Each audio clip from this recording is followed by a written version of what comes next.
Hello viewers, thank you for support. तो अब इस बार मैं सैटरडे को मोटिवेशनल वीडियो डालने वाली थी, लेकिन कुछ रीजन से मैं नहीं अपलोड कर पाई। But after tomorrow I will make a motivational video on smile. तो चलिए, जैसे मैं हमेशा करती हूँ, big topic in a short way में एक्सप्लेन करती हूँ, वैसे ही आज मैं जा रही हूँ एक बिग टॉपिक को शॉर्ट वे में एक्सप्लेन करने, and that is for upper class, है ना। तो today's topic is gender inequality. Gender equality मतलब बॉयज एंड गर्ल्स में इनइक्वलिटी जो हम समाज में देखते हैं, जो हम हर जगह पे देखते हैं, we have to discuss here. तो सबसे पहले we have to see what is gender and sex. तो जेंडर और जेंडर डिसाइड होता है बाय द सेक्स, है ना।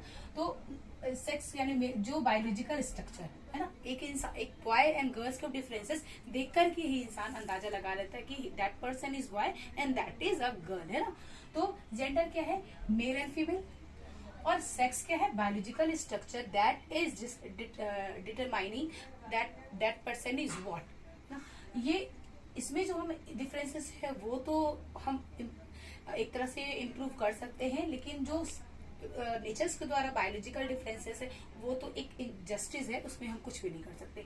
लेकिन टॉपिक यहाँ पे है जेंडर इनइक्वालिटी। मतलब व्हाट इज द इनइक्वालिटी? जब हम the discriminating the between male and female, जब हम कोई डिस्क्रिमिनेशन क्रिएट करते हैं between the male and female, तो वो क्या बन जाता है? That is becoming now a gender inequality. Male and female के बीच में जो हम अंतर क्रिएट करते हैं उसी से बन जाता है जेंडर इनइक्वालिटी।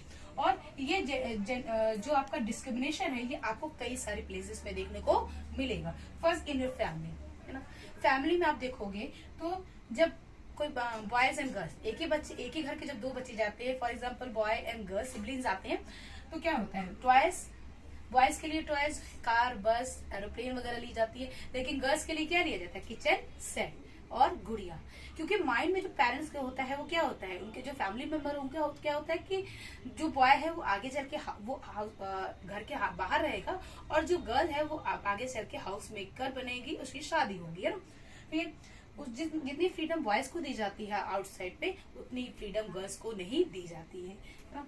उसके बाद बॉयज की लिमिटेशन नहीं होती है ना। कुछ मामले में वो स्मोकिंग कर रहे हैं, वो ड्रंक कर रहे हैं, लेकिन उसके बाद भी जो है फैमिली मेंबर्स को नहीं रोक पाते। लेकिन गर्ल्स के लिए यहाँ नहीं जाना है, उनसे बात नहीं करना है, इतने समय पे लौट आना, तो बहुत सारी लिमिटेशन उनके लिए डिसाइड की जाती है। एंड आफ्टर द स्कूल, है ना, स्कूल भी देखिए तो जो पेरेंट्स होते हैं वो अब बॉयज के लिए दूर दूर स्कूल देखेंगे, लेकिन गर्ल्स के लिए वो पास में ही स्कूल देखेंगे जहां वो सेफली उनको देख सकें या छोड़ सकें या ले आ सके, इन सब सारी। तो ये जो डिस्क्रिमिनेशन है that you are watching in family.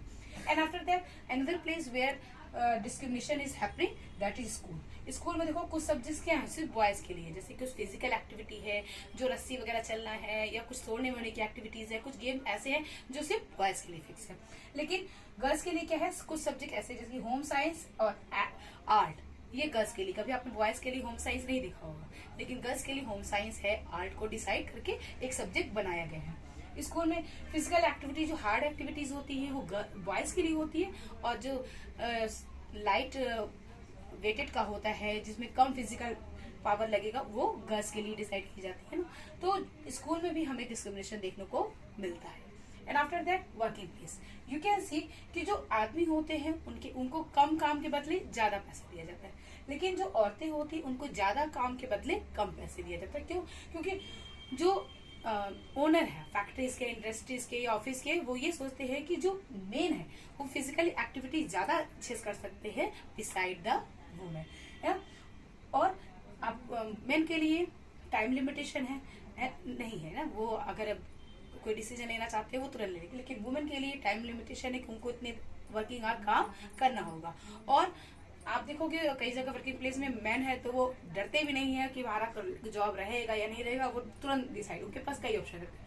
और वुमेन क्या करती हैं? अपने कंडीशन को देखते हुए, अपनी सिचुएशन को देखते हुए जॉब सिलेक्ट करती है, तो वो कई जगह पे उस जगह पे गलत होते हुए भी शांत रहती है ना। तो this type of discrimination you can see in places. और डिस्क्रिमिनेशन सिर्फ प्लेसेस में, हमारे आसपास के लोकेलिटी में नहीं होता, फैमिली, स्कूल और वर्किंग प्लेस में नहीं होता, हमारी सोसाइटी भी डिस्क्रिमिनेशन क्रिएट करके हमारे साथ क्राइम करती है।